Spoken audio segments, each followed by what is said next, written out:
The gate of the prison rolled open, exactly 5 years after it had closed behind her. Nia Jackson stepped through it, carrying nothing but a worn canvas bag and a look in her eyes that had long stopped expecting anything good from the world. Around her, other women were met with cheers, with children running toward them, with balloons and warm arms. Nia expected none of that. She had told herself the walk to the bus stop would be a lonely one, just like every other day of the last 5 years had been lonely in its own quiet way. But halfway across the parking lot, through the gray curtain of rain, she saw him. An old man stood there, soaked to the bone, his hands trembling, as they clutched a small bunch of wildflowers wrapped in newspaper that had gone soft and translucent from the water. It was her father. He had been standing there since before sunrise. And what broke Nia that morning was not the cold, not the rain soaking through her thin jacket, not even the shame of 5 wasted years. It was the sudden understanding, arriving all at once, that this old man had given up everything he had just to be standing in that spot when the gate finally opened.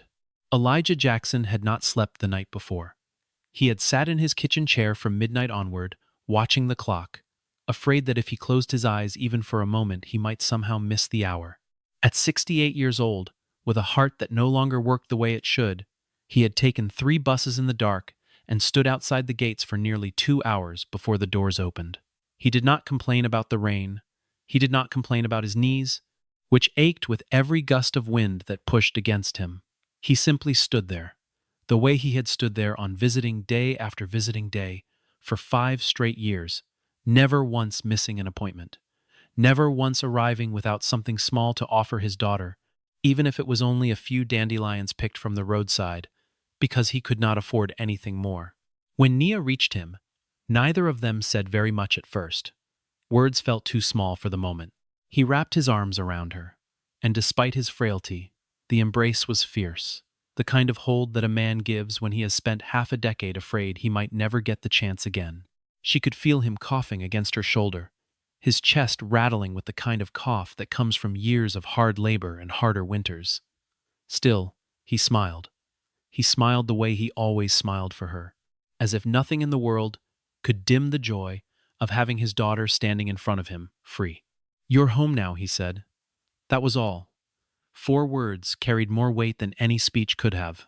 Nia nodded, unable to speak, and for a moment the two of them simply stood together in the rain, letting it fall on them both, neither one moving to find shelter.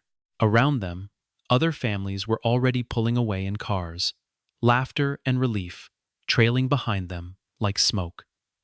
Nia and her father remained still, wrapped in each other, 2 people who had survived something together, even though only one of them had lived it from the inside. Something in that moment told Nia this was not simply a homecoming. There was a weight behind her father's eyes that had not been there 5 years earlier, a heaviness that no amount of joy could fully hide. She did not know it yet, but she was standing at the beginning of a secret her father had been carrying alone, one that would take months to fully surface. For now, all she knew was that the gate was behind her, and the man who had waited in the cold was in front of her, and that was enough to hold on to as they turned and began the long walk toward the bus stop together. A guard near the entrance watched the 2 of them for a moment longer than necessary, the kind of look a man gives when he has seen 1,000 releases and knows which ones will end well and which will not. He said nothing, only nodded once toward Elijah, a small gesture of recognition, as if he too remembered the old man who had shown up week after week, rain or shine, standing at the far end of the visiting room with the same patient posture. Nia noticed the exchange but did not ask about it. There would be time later for questions. For now, there was only the rain, and her father's hand wrapped around hers, and the long gray road stretching out ahead of them toward whatever came next. They walked slowly, Elijah setting the pace, though he tried not to let her notice how much effort it cost him. His breath came shorter than she remembered, his steps more careful, as though each one required a small negotiation with his own body.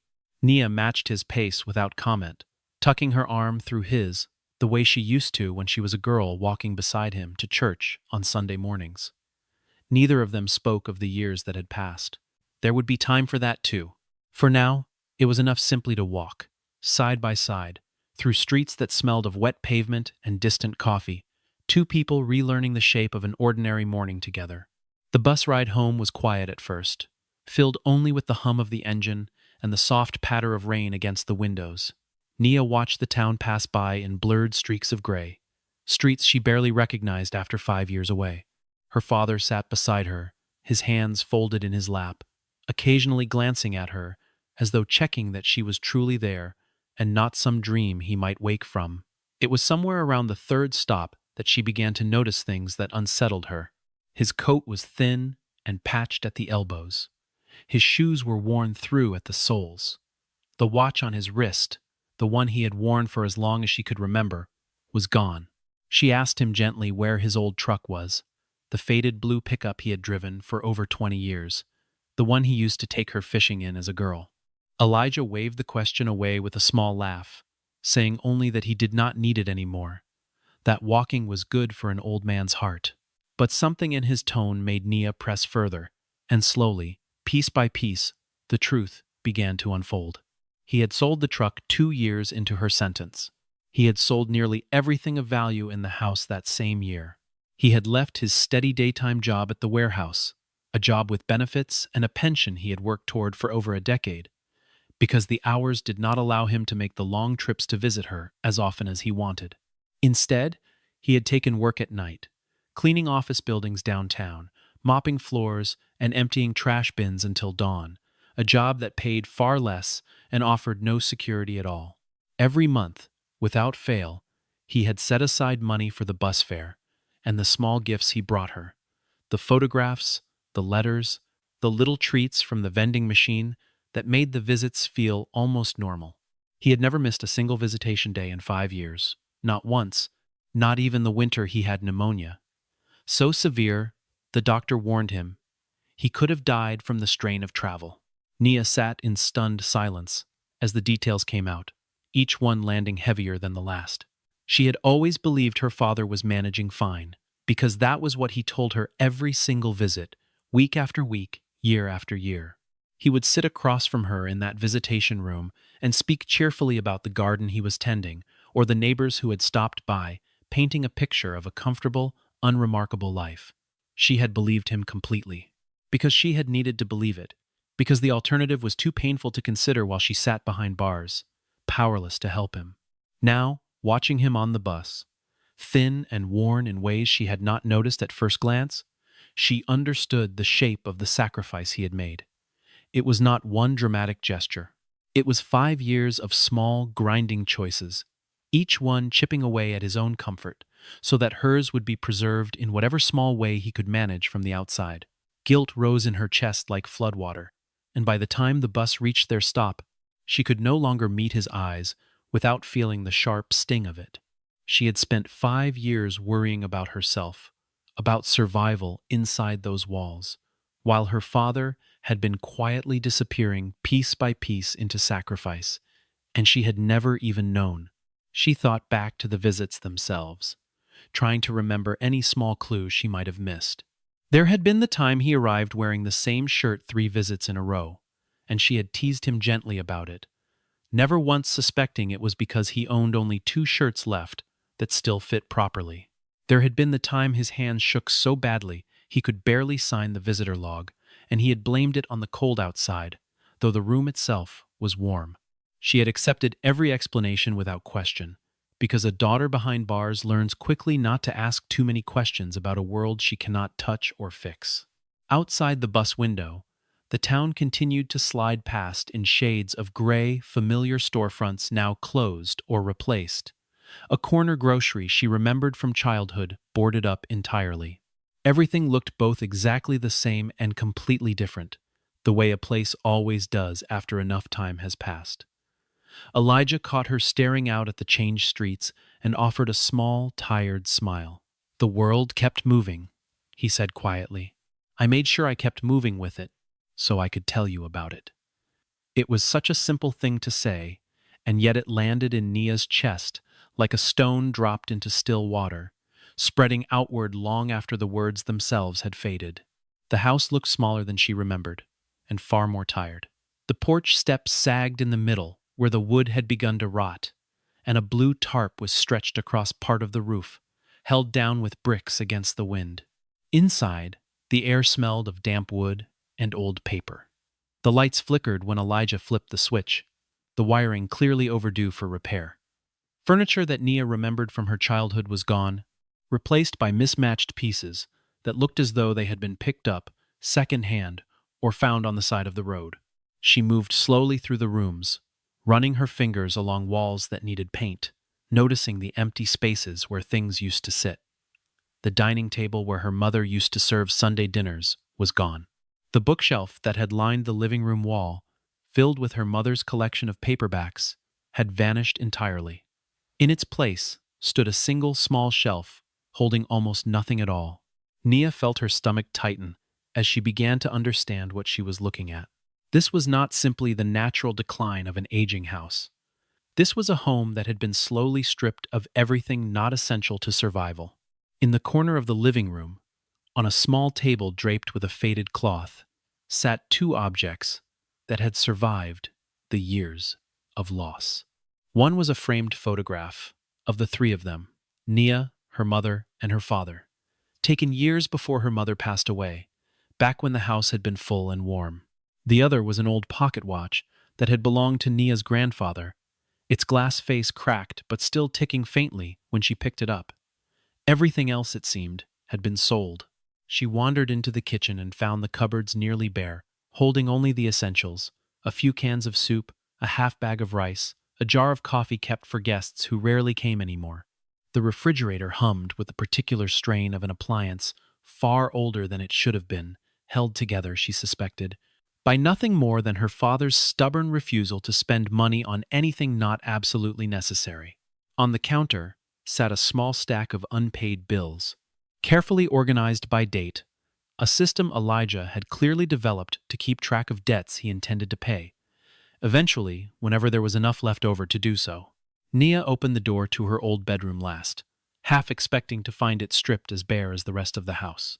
Instead, she found it untouched, exactly as she had left it 5 years earlier, the bed still made with the same quilt her mother had sewn, old photographs still pinned to a corkboard on the wall. It was the one room in the house Elijah had refused to touch, no matter how desperate things became. Standing in the doorway, she understood that this room had been kept whole, not out of practicality, but out of hope, a quiet promise her father had made to himself that one day she would walk back through that door and find something of her old life still waiting for her. When she asked him directly what had happened to her mother's things, the jewelry, the china set, the old rocking chair her mother used to sit in while she sewed, Elijah's expression shifted for the first time that day. He looked down at his hands, and for a long moment, he said nothing at all. Finally he spoke, his voice quieter than before. "Things that are lost can always be bought again," he said. It was the kind of thing he had always told her growing up, a small piece of wisdom meant to comfort a child upset over a broken toy or a misplaced treasure. But this time the words rang hollow, and Nia could see straight through them to the truth underneath. The truth, she would come to learn over the following days, was that nearly everything of value in that house had been sold to pay a lawyer who had ultimately been unable to change the outcome of her case, but whom Elijah had hired anyway in a desperate attempt to fight for a lighter sentence, for an appeal, for anything that might bring his daughter home sooner. He had sold her mother's wedding ring. He had sold the rocking chair, the china, the good winter coats. They no longer needed once the money ran too thin to heat the house properly. He had done all of this without ever once telling her, without ever once letting the weight of it touch her while she was locked away and could do nothing but carry her own burden. Standing in that stripped and fading house, surrounded by the ghosts of things that were no longer there, Nia broke down for the first time since the gate had opened that morning. It was not the rain that had gotten to her, not the cold, not even the years lost. It was the quiet devastation of realizing just how much her freedom, however incomplete it still felt, had cost the one person who had never stopped believing she deserved to come home. To understand how any of this had happened, the story had to travel back further, to a time before the trial, before the sentencing, before the gate had ever closed on Nia Jackson at all. 5 years earlier, Nia had been working as an accountant at a mid-sized investment firm downtown. A steady job she had worked hard to earn, one that gave her father a reason to boast to his neighbors about his daughter's success. She was careful, meticulous, the kind of employee who noticed things others missed. It was that very attention to detail that eventually uncovered something she was never meant to find. Buried inside a set of quarterly reports, she found discrepancies that did not add up, transfers routed through shell accounts, figures quietly altered before they reached the auditors. The trail led not to some low-level clerk, but to Richard Colton, a powerful businessman who sat on the firm's board and controlled far more influence than his official title suggested. Colton had been siphoning funds for years, hiding the theft behind layers of paperwork most employees never looked closely enough to question. Nia had looked closely, and once she understood what she was seeing, she knew she could not simply pretend she hadn't. When she confronted the situation, quietly gathering evidence before deciding what to do with it, Colton found out faster than she expected. He came to her not with denial, but with a threat delivered in the calm, controlled voice of a man accustomed to getting his way. If she reported what she had found, he told her, there would be consequences that reached far beyond her own career. He knew about her father. He knew Elijah worked a job that could easily be eliminated with a single phone call to the right person. He knew, too, about her father's weakening heart, and he made it clear, without ever saying it outright, that stress and hardship had a way of making such conditions worse. Nia was left with an impossible choice. She could expose the truth and risk her father losing everything, his job, his stability, perhaps even his health under the strain of it. Or she could take the fall herself, confess to a crime she had not committed, and protect the one person in the world she could not bear to see harmed. It was during this exact period that Elijah's heart condition first became serious, a diagnosis that arrived like a second threat layered on top of the first, making the decision feel even more urgent, even more unavoidable. In the end, Nia chose silence. She confessed to embezzlement she had never committed, allowing the investigation to close around her instead of around Colton, who remained untouched, his reputation intact, his position secure. She never told her father the real reason behind her confession. She let him believe, along with everyone else, that she had simply made a terrible mistake, that greed or desperation had led her astray. It was easier, she told herself, to be seen as guilty than to explain a truth that might put her father directly in harm's way. The fallout was swift and total. Colleagues who had once respected her stopped returning her calls. Neighbors who had known her since childhood whispered when she passed. Her name became shorthand in certain circles for betrayal, for someone who had thrown away a good career out of greed. She endured all of it in silence, never once correcting the story, never once allowing herself the relief of the truth, because the truth was the one thing she could not afford to let loose into the world. On the day of her sentencing, she remembered looking out into the gallery and finding her father's face among the small crowd, his eyes red, his hands gripping the back of the bench in front of him as though it were the only thing keeping him upright. She had wanted, more than anything in that moment, to turn around and tell him the truth, to explain that she was not the woman the prosecutor described, that she had done what she did to protect him, and nothing else. But Colton's warning echoed in her mind, and she said nothing, swallowing the truth along with the verdict, letting it settle somewhere deep inside her where it would stay buried for 5 long years. In the visitation room over the months that followed, she watched her father's face carefully each time he came, searching for any sign that he doubted her, any flicker of disappointment she might have to carry alongside everything else. She never found it. Whatever pain Elijah felt, he never once let it show as blame. He simply kept showing up, week after week, treating her with the same tenderness he always had, as though nothing about who she was had changed in his eyes at all, even while the rest of the world had already decided who she must be. It was nearly a year after Nia's release that the truth about her father's private battle came fully into the light. She had been going through a box of his old papers, looking for tax documents he needed for a doctor's appointment, when she found something tucked beneath a stack of receipts. It was a folder, thick with newspaper clippings about her original trial, court documents she had never seen before, and a worn notebook filled with her father's careful, slanted handwriting. As she read through page after page, she realized what she was holding. Elijah had never believed she was guilty. Not for a single day. While the rest of the world had accepted the version of events presented in court, her father had spent years quietly building his own investigation, writing down names, dates, small inconsistencies he had noticed in the official story, anything that might one day prove what he had known in his heart from the very beginning. He simply never had the money or the connections to take any of it further. Instead, he had done the only thing available to a man with no resources and no power. He worked.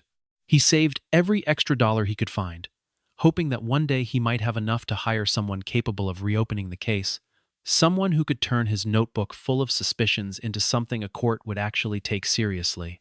He hoped, quietly, and without ever saying it aloud to anyone, that if he simply held on long enough, a path toward justice for his daughter would eventually appear. Nia sat on the floor of that cluttered, aging house holding the notebook in her hands, and for the first time she understood the full shape of what her father had carried alone. He had not just been suffering because his daughter was in prison. He had been suffering because he believed, with complete certainty, that she should never have been there at all, and he had spent every waking hour trying to find a way to prove it. Even as his body grew weaker and his resources grew thinner with each passing year. Once she understood what her father had been building in secret, Nia could not simply let it sit. She began helping him organize the notebook, cross-referencing his handwritten notes with the court documents she had access to now that she was free. Elijah, despite his failing health, refused to slow down.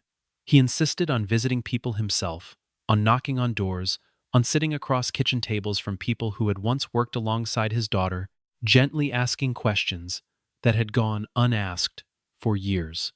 Some evenings Nia would find him at the kitchen table long after midnight, a single lamp burning beside him, his reading glasses pushed low on his nose as he pored over the same handful of documents again and again, searching for a detail he might have missed the first 100 times through.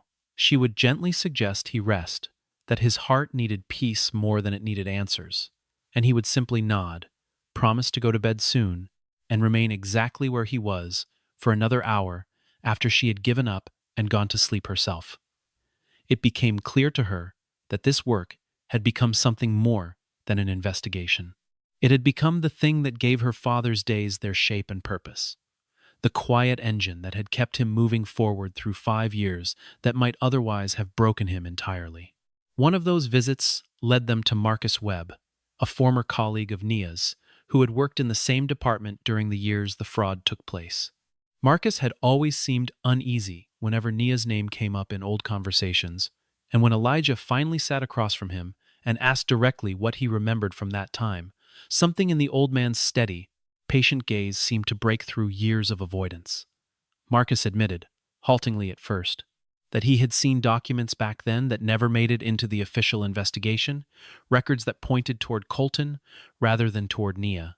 He explained that he had been afraid to speak up at the time, worried about his own job security, worried about crossing a man as powerful and well-connected as Colton had been within the company. The guilt of his silence, he confessed, had followed him for years.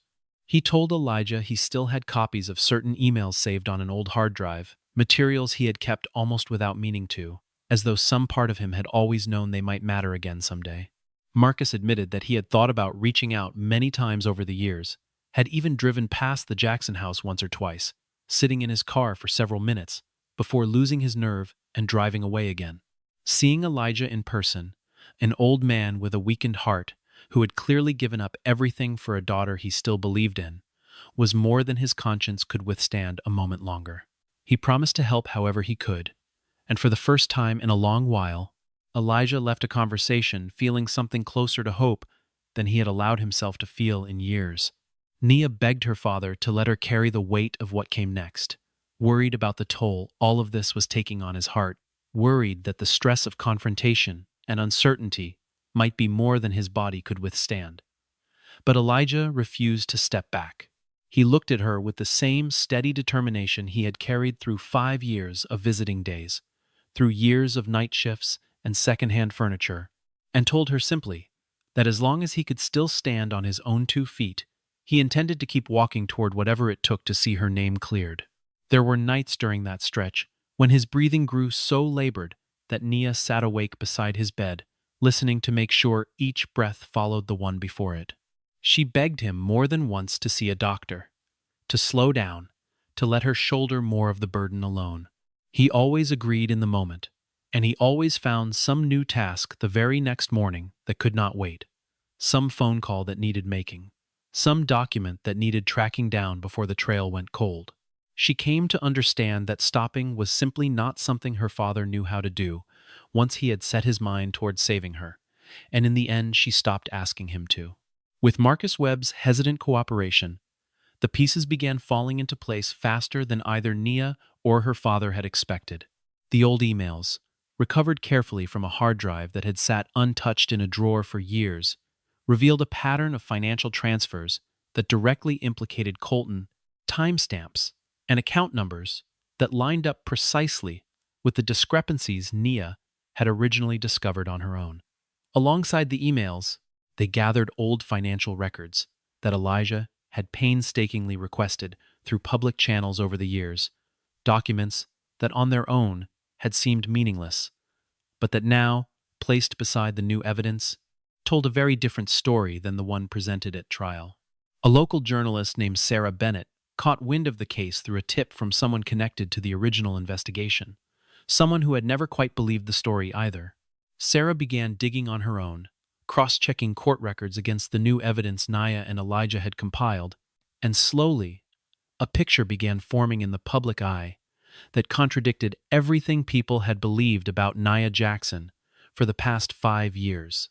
Around the same time, a lawyer named Diane Foster, who worked with an organization dedicated to reviewing wrongful conviction cases, agreed to take on Nia's situation without charging a fee.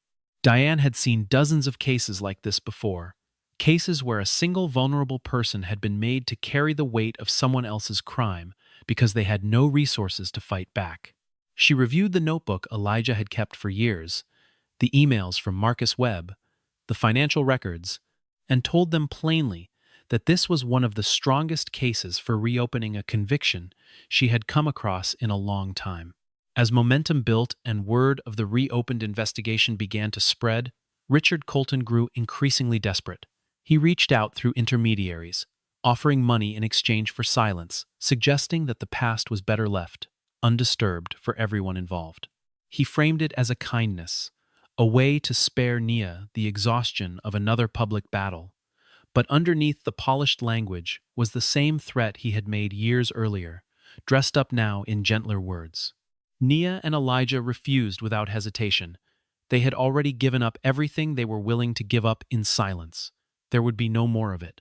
The day of the hearing arrived under a sky heavy with clouds, though the rain held off, as though even the weather understood the weight of what was about to unfold. The courtroom filled slowly. Journalists in the back rows, old colleagues scattered among the seats, and Elijah sitting in the front row beside Diane Foster, his hands folded tightly in his lap, his breathing careful and measured in the way he had learned to manage his condition. Nia sat at the front, her back straight, her eyes fixed forward.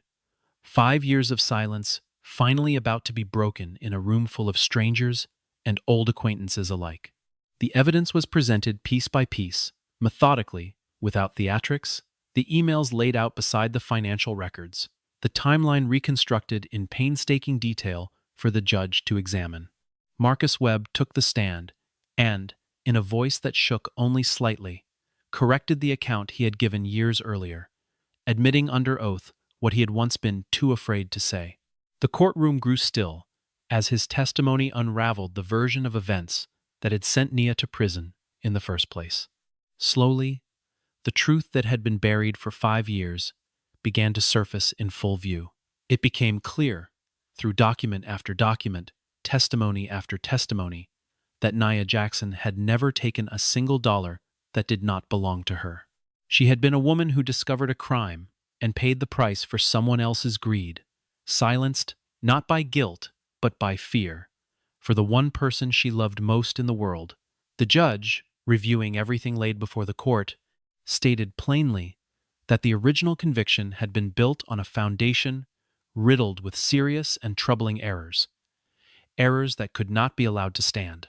Richard Colton sat several rows back throughout the proceedings, his lawyers flanking him on either side, his expression carefully composed even as the evidence mounted steadily against him.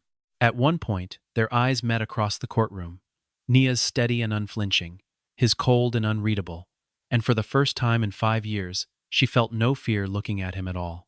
Whatever power he once held over her life had drained away somewhere in the months of gathering evidence, somewhere between her father's careful notebook and Marcus Webb's trembling testimony. She simply looked away first, not out of weakness, but because he no longer deserved any more of her attention than that. When the ruling came down formally vacating her conviction, restoring her name and her record, the courtroom did not erupt into cheers the way it might in a film.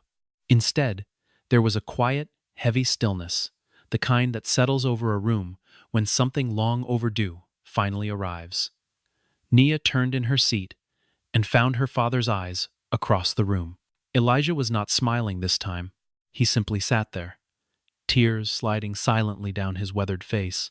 5 years of held breath finally released all at once. In the weeks following the hearing, as reporters slowly lost interest and life began settling into something resembling normal, Nia found herself going through old paperwork stored in a drawer of her father's desk, searching for insurance documents related to the house. Instead, she found a folder of medical records she had never seen before, records detailing the true extent of her father's heart condition. According to the documents, doctors had recommended surgery years earlier, a procedure that could have significantly improved his health and extended his life, but the recommendation had gone unfulfilled. She confronted him gently that evening, the folder resting on the kitchen table between them, and asked why he had never mentioned it, why he had never told her the surgery had even been suggested. Elijah was quiet for a long moment before answering. He explained, without any trace of self-pity in his voice, that every spare dollar he could gather had gone toward the lawyer, toward the private investigator he had briefly hired before running out of funds, toward bus fares and visitation gifts, and the slow, patient work of gathering evidence that might one day set his daughter free. He admitted that on more than one occasion the pain in his chest had grown severe enough to frighten him, sharp episodes that left him gripping the edge of the counter until they passed. Yet each time he had simply waited them out alone, rather than spend a single dollar meant for the case on a hospital visit he could not afford. He told her that when he had to choose between his own health and her freedom, the choice had never felt difficult at all. "If I wasn't here anymore," he said quietly, "at least you would still be living with the truth instead of the lie they put on you." Nia could not speak for a long moment. She simply reached across the table and pulled him into her arms, holding him the way he had held her that first morning in the rain. 5 years of unspoken gratitude and grief finally finding their way to the surface. For the first time since she had walked out of that prison gate, she said the words she had been carrying inside her for far too long. She told him she was sorry, not for anything she had done wrong, but for every year he had spent suffering quietly on her behalf while she had no way of knowing. A year passed, slower and gentler than the one before it. Rain fell again on the anniversary of her release, the same steady gray drizzle that had soaked them both that first morning outside the prison gates. This time, Nia and Elijah walked past those same gates together, not as visitors and not as prisoners, but simply as two people continuing on with their lives.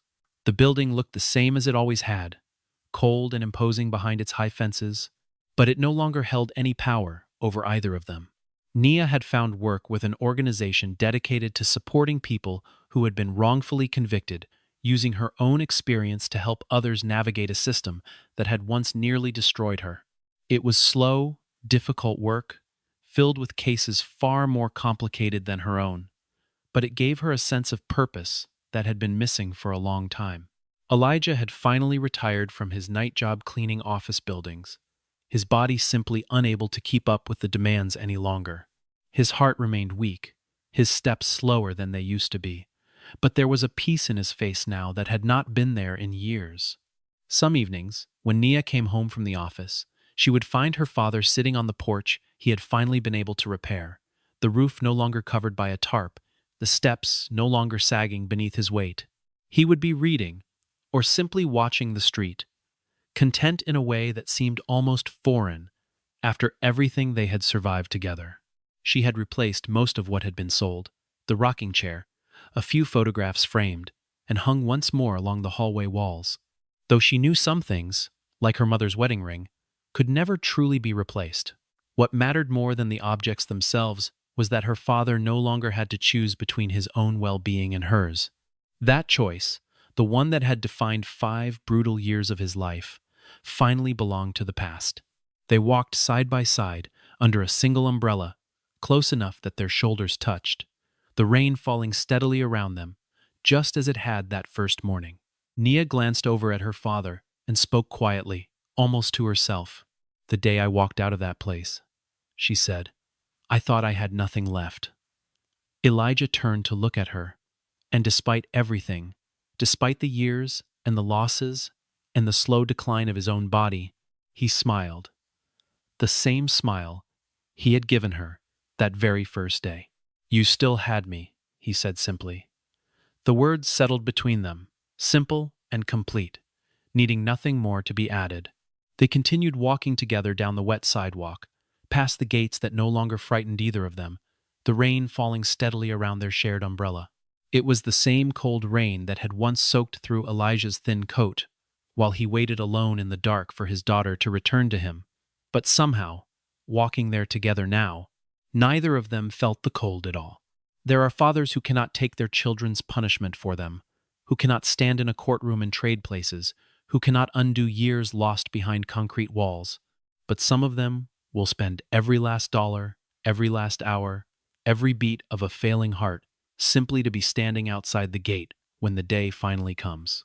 And sometimes, what saves a person from losing themselves entirely is not justice arriving quickly, but the quiet, unshakable knowledge that somewhere, through every dark year, there was one person who never once stopped believing in them.